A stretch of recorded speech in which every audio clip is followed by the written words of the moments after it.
Hey Flosstube, my name is Lynn and this is my channel Those Missing Stitches where I talk all about cross stitch and a little bit about books at the end of the video.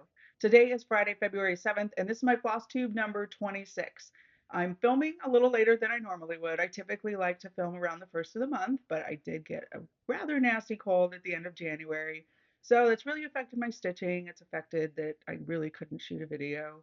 I still sound a little nasally. I definitely sound different than I normally do, and I might have to take more breaks just because I still have this lingering cough and I need to take breaks to take drinks. It's a lot of talking, more talking than I've done in the last week and a half since I've been sick.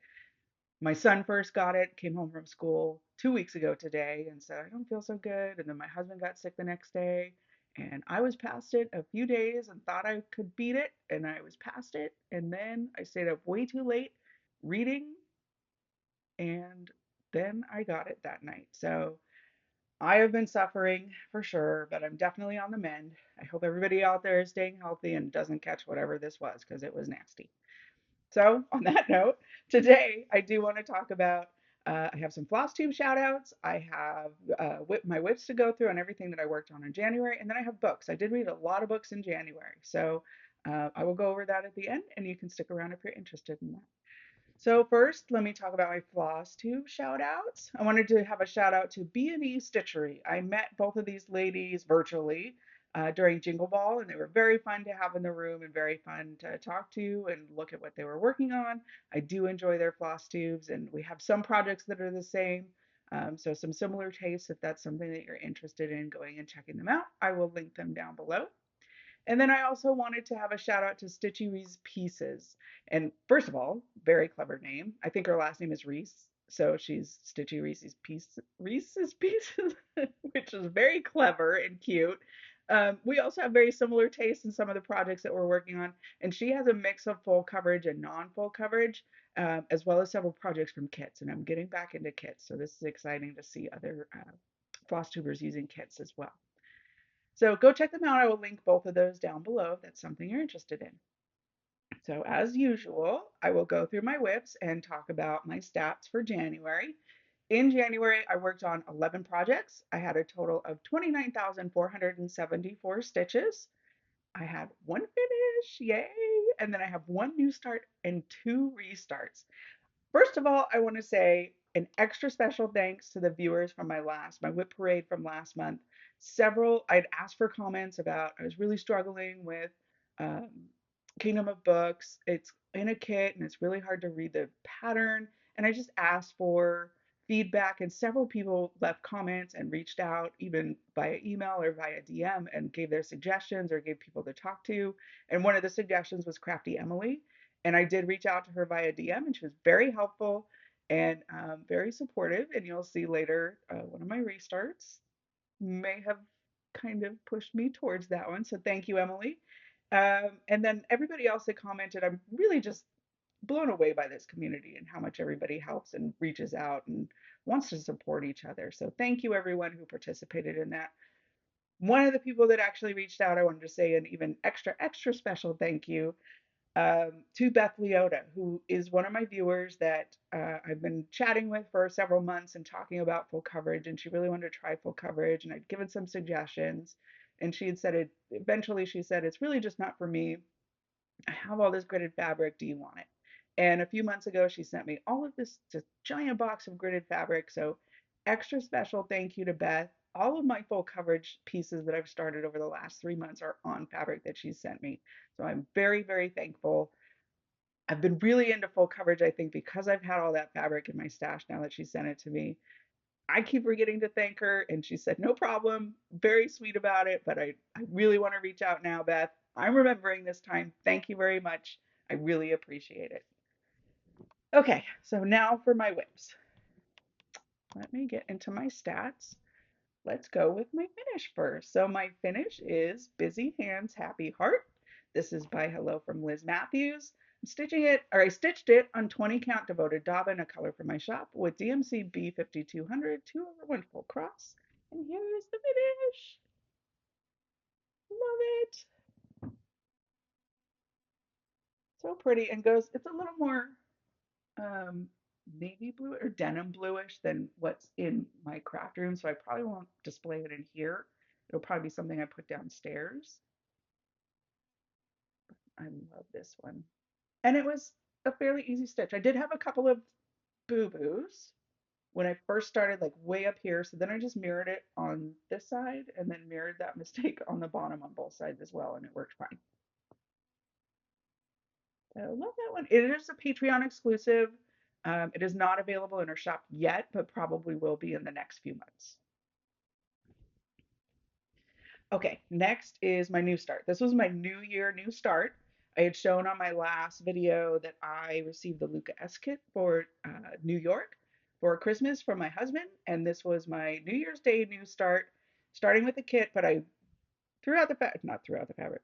I decided to not do it on the fabric that came in the kit, which I think is an 18 count, just plain white, and wanted to do it on gridded fabric and a smaller count so I could do 10 stitch. So I did start it on 25 count Easy Guide Lugana, and I am using the kit threads, just doing it 2/1 10 stitch. In January, I did a total of 3,012 stitches. And here is where I'm at. I am all over the place. I was really enjoying working on the colors, the greens and the pinks. And then I went, oh, it's just so all over the place and so spread out. I kind of want something in a row. Let me work on the gray. And that'll give me space to like start working on the buildings or go back to the tree or go down to some of the taxis and stuff if I want to move to different colors. Really enjoying the color in January. So you'll see on a couple more of my projects that I worked on. Very colorful. Okay, this is my restart. Thanks to everybody and their suggestions from last month. I restarted Kingdom of Books. I did find a digital pattern that works in Pattern Keeper. So thanks to everybody for your suggestions. What I was talking about with Crafty Emily was another part of my issue is that I really wasn't liking the fabric I was working on. It was just very scratchy, very stiff, and I just wasn't enjoying it. So I decided to restart it thanks to her encouragement. So I did restart it on 20 count vintage country mocha. I'm still using the kit threads from the kit. I just had to convert them to whatever symbol was actually on the digital pattern. And in January, I did a total of 2,692 stitches. And here's where I'm at. Not quite as far as I was on the one that I was doing before, but getting close. I'm more than halfway to how many stitches I had on it before I restarted it. Loving it so much more on 20 count and on this fabric. This vintage country mocha is just so much softer, so much easier to work on. Really enjoying that. And I still plan to, if I ever finish it, put in the titles of my favorite books. It's a very small section to put the titles in, but I think I can figure it out with some alphas in backstitching. Okay, next is this is a restart as well. This is one that I was encouraged through our local stitching group for the Love of Stitches. We met at the library a couple weeks ago, and someone was working on this kit on a gridded fabric. And I kept saying, you know, I've thought about that for months and months and months. I've always loved this kit. It's Paris Market by Dimensions. I have started this twice before on the fabric that came in the kit, and I was off. I got pretty far the first time I did it into the flowers, and I was off in multiple places. It was not salvageable. So I bought the kit again and restarted it, and then I was off again and just thought I need to stop. I don't want to do this without doing it on gridded fabric, but I was hesitating restarting it. That little kick at seeing somebody else working on it at that local group was what got me into it. So the next day I did restart it on 25 count Easy Guide with Ghana, still using the kit threads, and I've done a total of 3,608 stitches doing this 2/1 10 stitch. And here's where I'm at. Again, colors, working in the greens and the golds. There's some black or like some charcoal in there too, but lots of different greens. Loving working on the colors right now. Loving working on the full coverage and 10 stitch in January. Kind of switching it up now in February, but we'll see. Still loving color.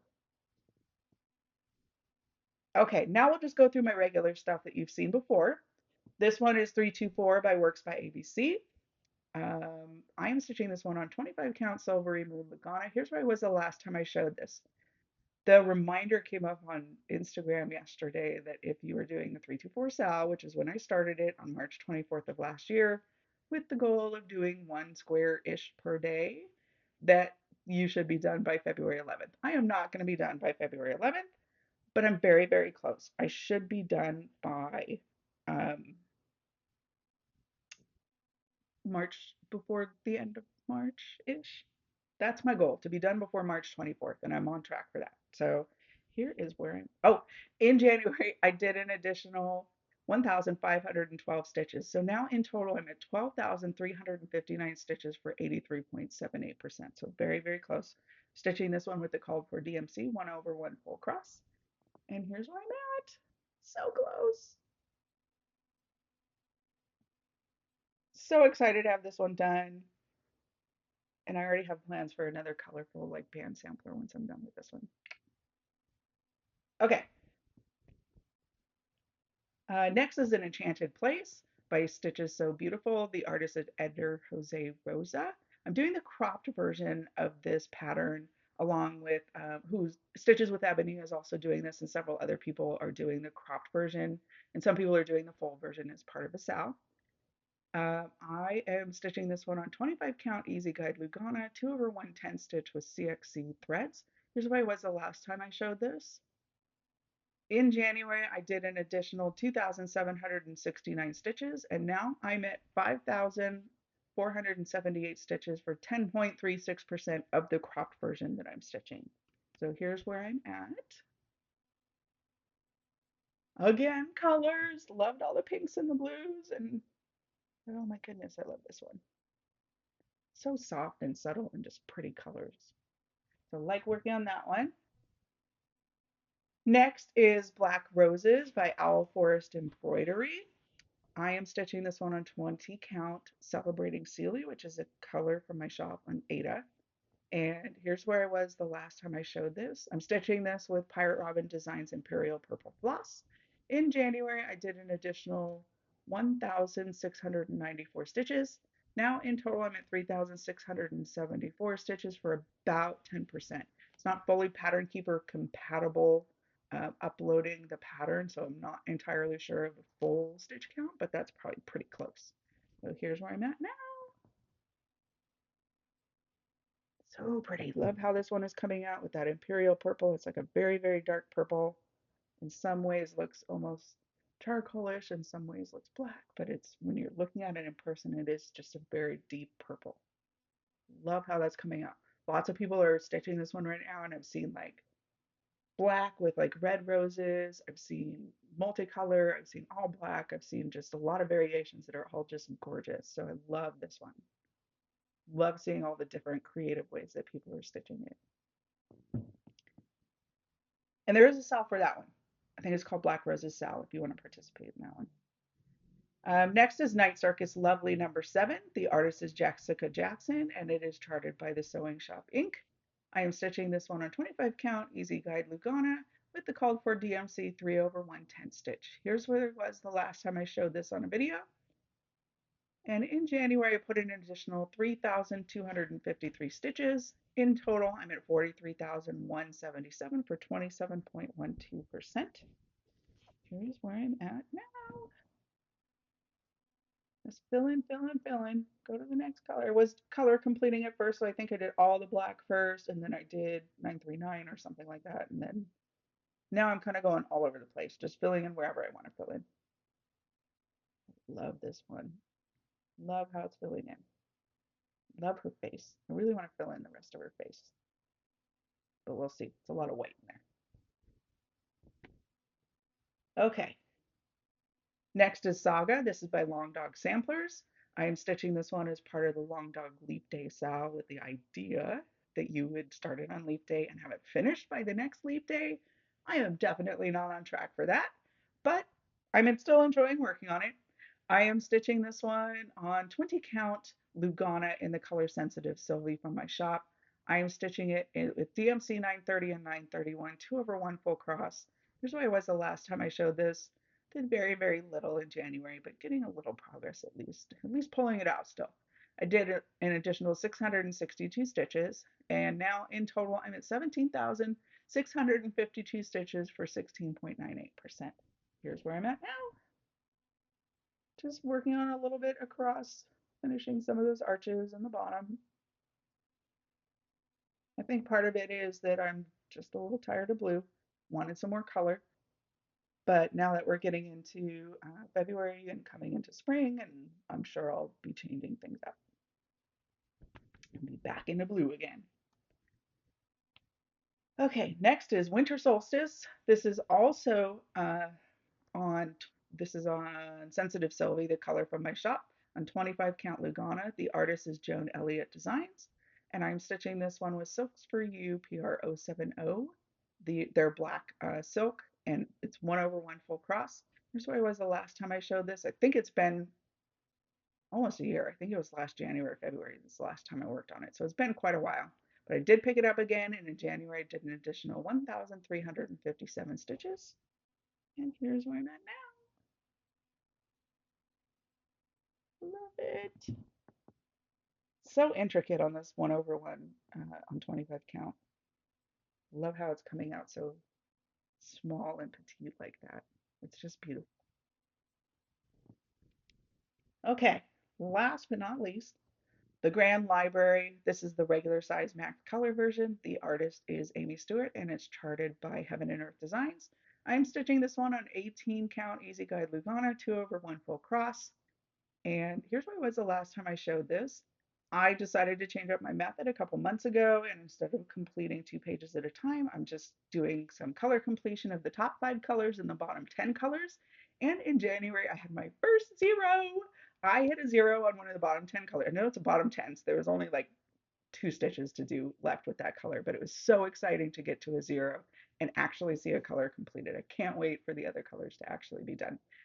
And then I'll probably go back and maybe do the same thing, pick the top 5 colors and bottom 10, but who knows? Maybe I'll be sick of it at that point and need to change it up again. So here's where I was at the last time I showed this, the last video. I had to open it up and stand up and because it is so huge. Now I'm hoping I can just show you without standing up this time, but we'll see. Okay, so I'm working my way across with those colors. So I'm getting across several sections. This is basically, now I'm at the romance section and then across all the way. Not quite done on this final section with all the colors at the bottom, but that's where I'm working next, just to finish those top 5 and bottom 10.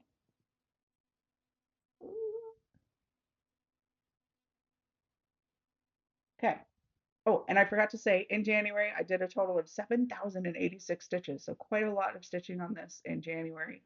And now in total on this whole piece, I'm at 212,076 stitches for 52.66%.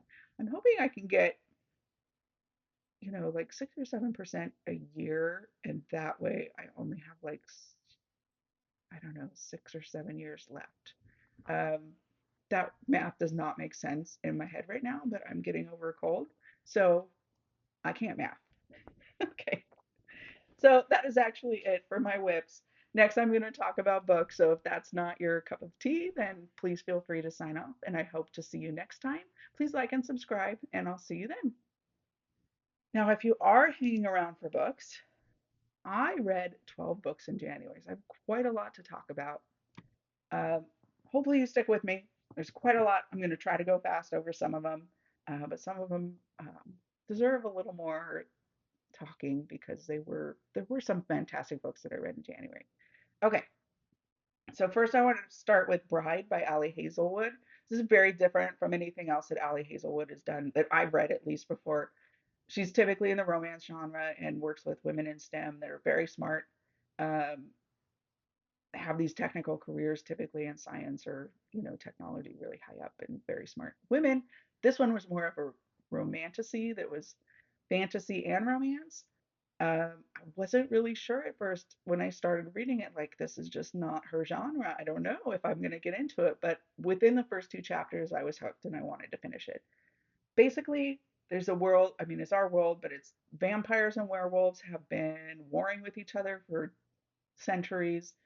They live and with the humans. So, like, these 3 different types of species have been warring with each other for centuries.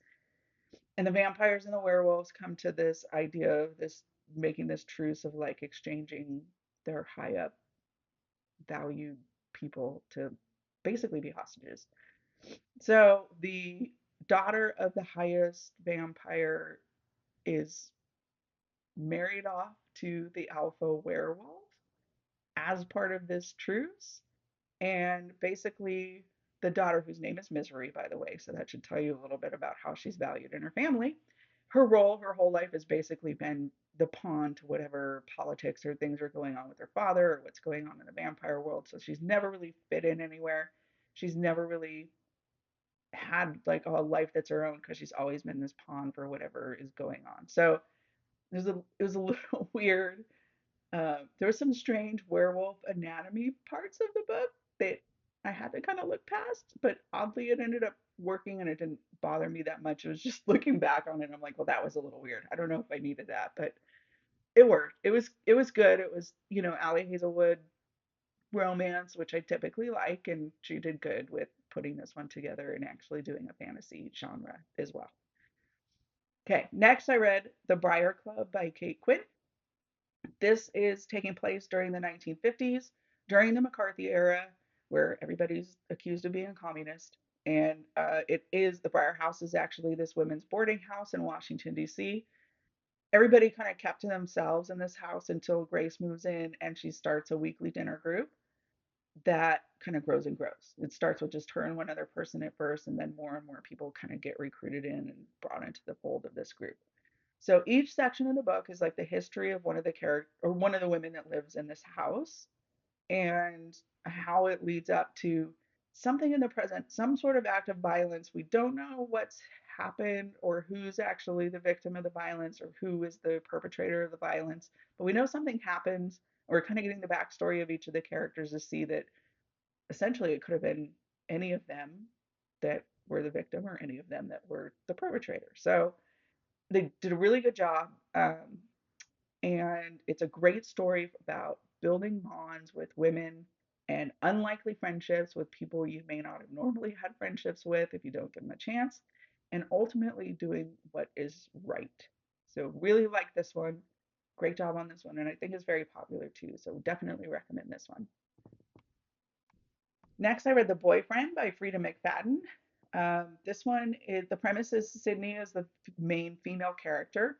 Her best friend has been murdered, and there's no suspects other than this kind of mystery doctor that she had casually been dating for a while, but nobody had ever met. Nobody even knew what his name was of his friends.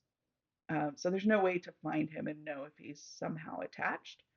A few months later, Sydney meets a doctor and starts dating him, and he's perfect, but then starts to have some red flags and she starts to question, is there some connection? Is there something he's hiding?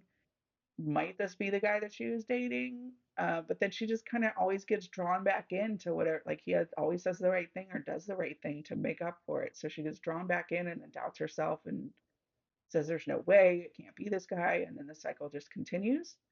So, in typical Frida McFadden fashion, it's a case of who done it, and you can't figure out who it is, and you suspect everyone, and then it turns out to be, completely different from what you might have suspected. So, great job on not being able to figure out who it was. One of the better ones of Frida McFadden that I've read lately, at least. Next, I read The Rom-Commers by Catherine Center. Emma is a very green screenwriter, and she gets asked to help rewrite a very famous screenwriter's rom-com.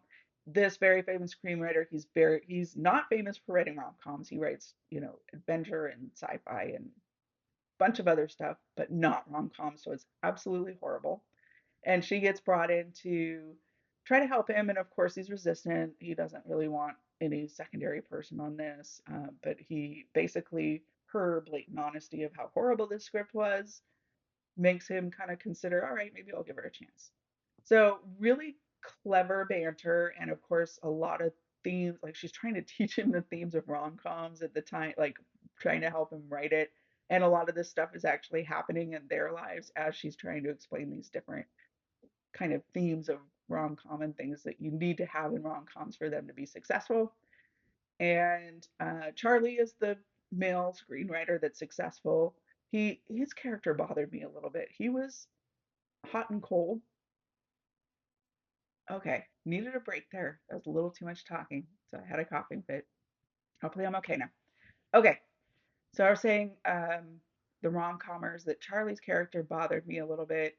He could be incredibly mean sometimes. He would just like lash out and be mean and rather than actually communicate. And I personally don't think that's a great basis for a healthy relationship. So it ends up being a little disconnected for me from reality and what's realistic in a healthy relationship. But I still rooted for them and hoped that they would work it out. And I wanted it to work for them in spite of that. So I did really, really love the banter between them. It was funny at times. I laughed out loud. Really liked very clever writing. Just that character, the male character, was just not something I would typically go for. Okay, next.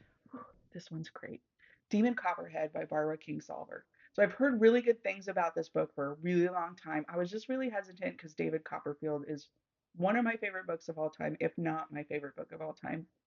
Um, so I was really hesitant. I didn't want to pick it up and be disappointed or have it totally screwed up or be really critical about it because I love the original story so much.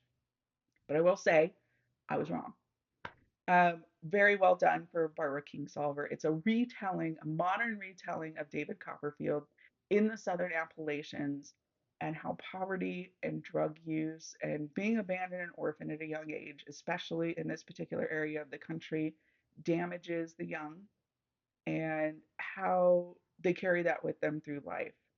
And at first, when it first started, I was a little distracted with like, how does it compare to the original story? What character is who, and how does this fit into the original story? And then I just had to let that go and be like, okay, treat this as a totally different story. Yes, there's going to be connections, and yes, I'll figure out who the characters are, but it doesn't matter. This is a different story, even though it follows a lot of the same themes and has a lot of the same characters, just called something different. Uh, she did a really good job retelling this. It was really, really amazing uh, and really, really well written, just very poetic. There was times that I went, huh, and it just made me think, some of the connections it had to some of the stories it was telling, just really well put together. So definitely recommend this one.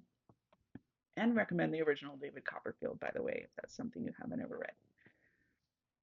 Next, I read A Flicker in the Dark by Stacey Willingham. This one is a story of Chloe when she was 12 years old.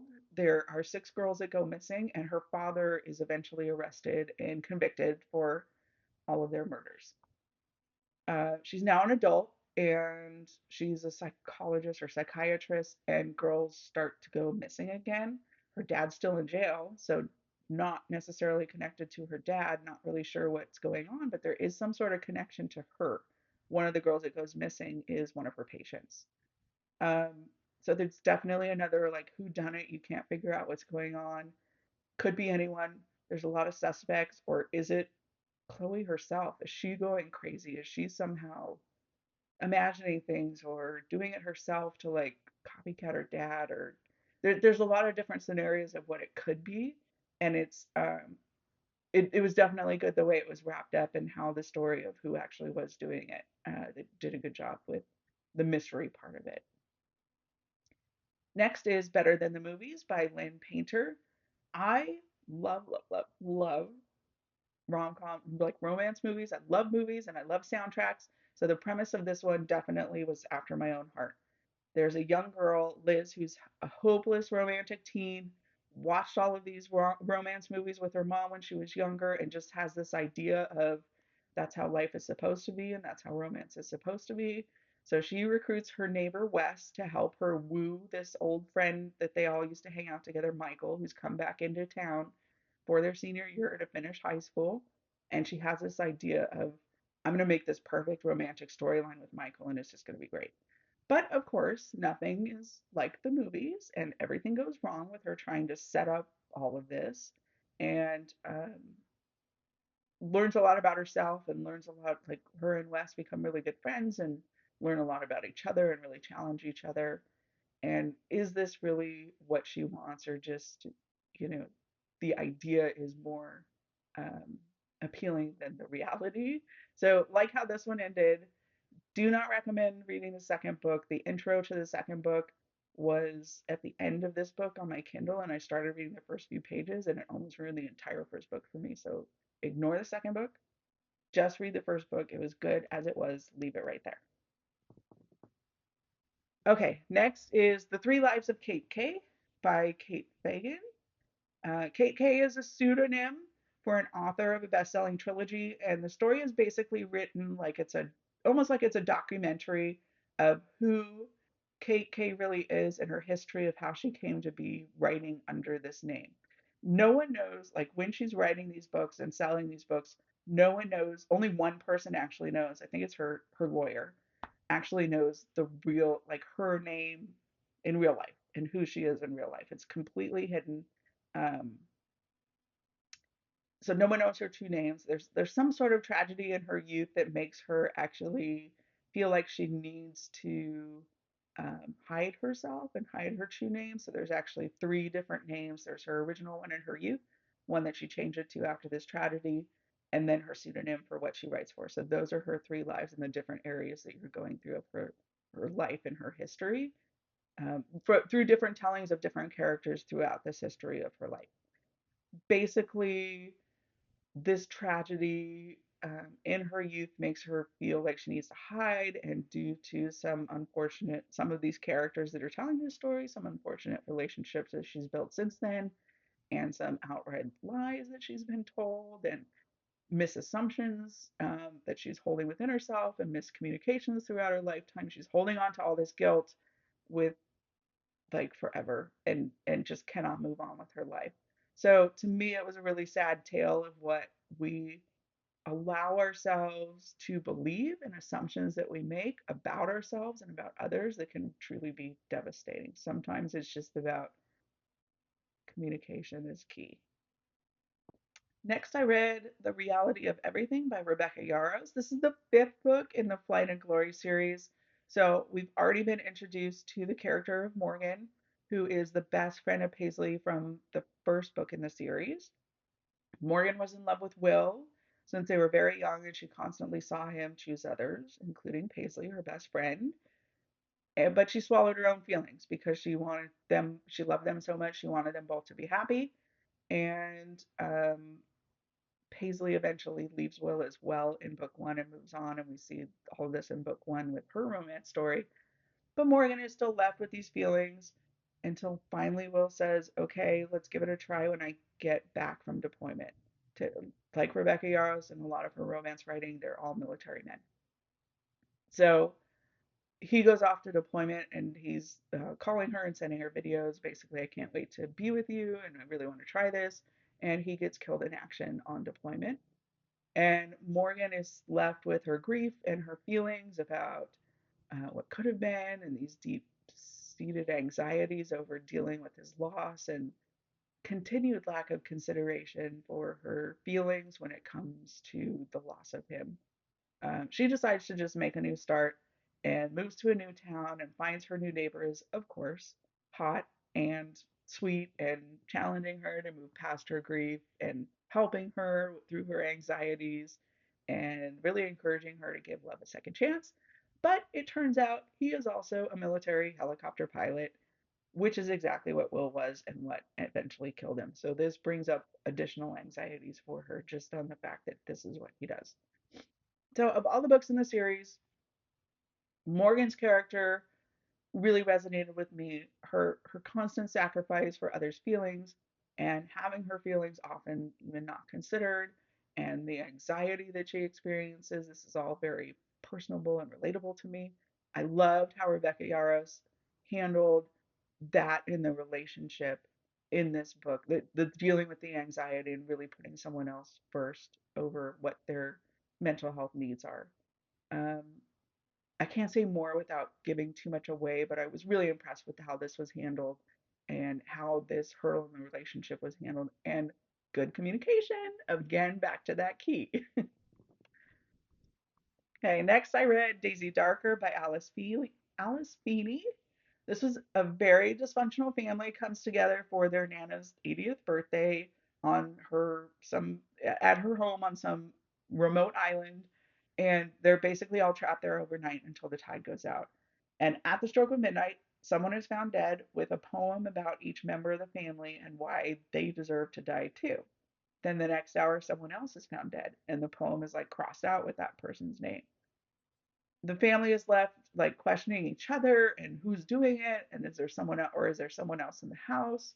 And in the meantime, there's clues left for them with old family videos and kind of how they treated each other growing up and what horrible people they are and how horrible they are to each other, um, and the incidences that ultimately led up to what is happening and who is actually doing this. So there's lots of twists and turns, and definitely not an ending I ever would have guessed. It was totally different. So big surprise by Alice Feeney, as she typically does as well. Great mystery on that one. Next, I read another great one, The Book of Doors by Gareth Brown. I love this book. Of course, a book about books appeals to me, but on top of that, add in the element of time travel through the power of a book and actually do the story right, and I am sold. So the story of this one is Cassie is a young lady that works in a bookstore in New York City. She's befriended an older gentleman that frequents the bookstore and often sits there and drinks his coffee and reads his book, and they sit and chat and tell stories. He passes away in the shop one day and leaves her this book with a note in it, and she quickly discovers that it's not just an ordinary book. It possesses some power to transport her through any door.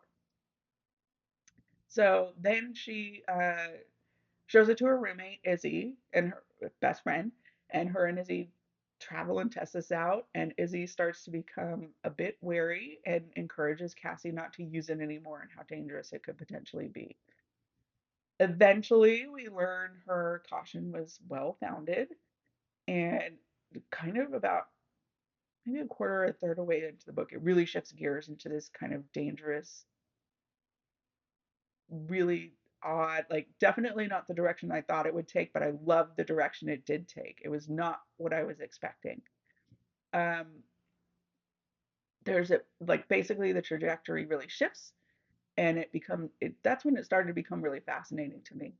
Part of it is set up through one of the characters that's a physicist, that they're looking back on the story of him telling the explaining the two theories of time travel, and how one theory is like the back to the future kind of theory where if you go back in the past and you change something, it also changes your present or your future. And then the second theory is what is always was. So anything that you go back and do is something that you always went back and did, and it always happened, and it always was gonna lead to the present. Just cyclical. It's always happening, always did happen. But so it's kind of like, which one is it going to be the test of seeing throughout the book if this book can take you to the past and which theory is actually correct here. Really good job with setting that all up and actually showing you which way they believe. Really liked how this book came together.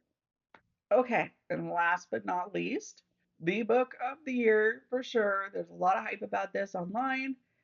It's everywhere on every book talk, on every bookstagram. Onyx Storm by Rebecca Yarros.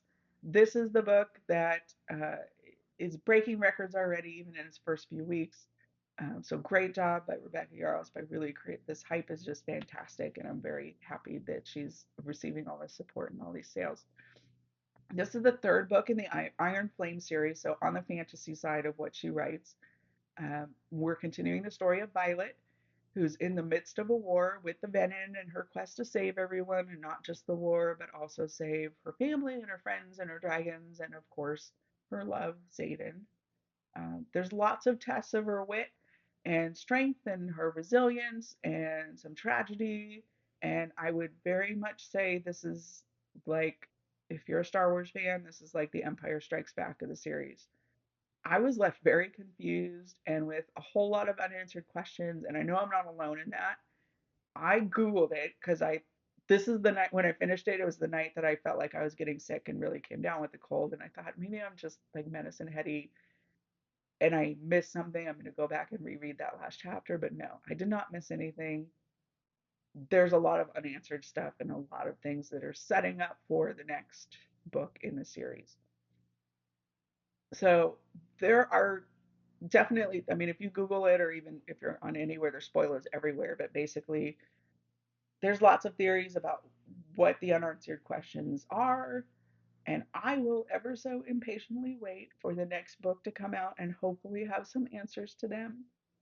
like the majority of the planet at this point, or at least what it seems like. I'm loving this series, but I will reiterate that it does have like that Empire Strikes Back feel to me, where it's just some people will say it's the best ever of the series, and some people will say it's tragic and sad and not the happy ending they were hoping for, or even the upbeat ending, like just something a little better. You definitely don't even get that. There's a lot of unanswered stuff that hopefully we'll get in the next book or books of the series.